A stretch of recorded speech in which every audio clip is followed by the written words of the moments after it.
আমার ফেরার একদম কোনো চিন্তা ভাবনা নেই।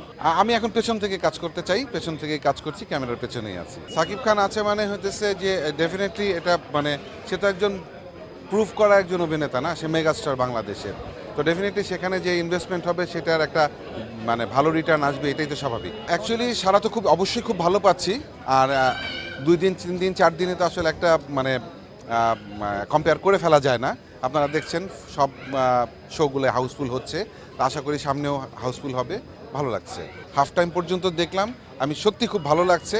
এই কথাটা শেষ হলে মনে হয় আমি মানে দৌড়ে চলে যাব বাকি হাফ দেখার জন্য। খুব সুন্দর কিছু জিনিস বানাতে চাই যেন হলে মানুষকে দেখাতে পারি। এটা যদি আমি অভিনয়ে থাকি তাহলে আমি এটা বানাতে পারবো না। এই পরিবর্তনটা আসলে দর্শকের কারণেই হয়েছে। দর্শকরা হলে না আসলে তো আসলে যারা ইনভেস্টর আছে তারা ইনভেস্ট করবে না, তারা বড় বড় ইনভেস্টের সিনেমাগুলো বানাবে না।